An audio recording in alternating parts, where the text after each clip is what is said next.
దిగ్గజ కంపెనీల్లో ఉద్యోగాల ఊస్టింగ్ కొనసాగుతుంది. 4 నెలల్లో 80,000 మందిపై వేటు పడింది. ప్రపంచవ్యాప్తంగా పలు కంపెనీలు పెద్ద ఎత్తున ఉద్యోగుల్ని తొలగిస్తున్నాయి. ఈ ఏడాది ఒక్క ఏప్రిల్ నెలలోనే 20,000 మందిని ఇంటికి పంపాయి. కరోనాతో మొదలైన లేఆఫ్ల పర్వం ఇప్పటికీ కొనసాగుతోంది. వ్యయ నియంత్రణ చర్యల్లో భాగంగా ఐటీ, టెక్, స్టార్టప్ కంపెనీలు ఉద్యోగుల్ని తీసేస్తున్నాయి. ఈ ఏడాదిలోనూ ఆ సంఖ్య భారీగానే ఉంది. టెస్లా, గూగుల్, యాపిల్తో సహా అనేక పెద్ద కంపెనీలు ఉద్యోగులను తొలగించిన లిస్టులో ఉన్నాయి. ఈ ఏడాదిలో ఇప్పటి వరకు 80,000 మంది ఉద్యోగులను తొలగించారు.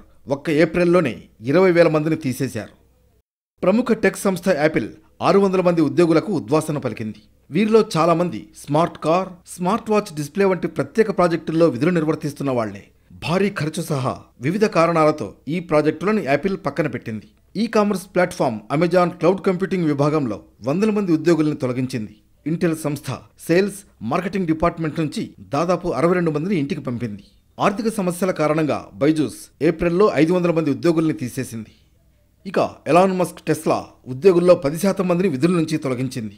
ఓలా క్యాబ్స్ 10% ఉద్యోగులకు ఉద్వాసన పలికింది. టెక్, ఇంజనీరింగ్, ప్రొడక్ట్ టీంకు చెందిన దాదాపు 200 మంది ఉద్యోగుల్ని ఇంటికి పంపింది. హెల్త్ టెక్ స్టార్టప్ హెల్తీ ఫైమి 150 మందిని తొలగించింది. వర్ల్పూల్, టెలినార్లు కూడా ఉద్యోగులను తొలగించిన జాబితాలో ఉన్నాయి.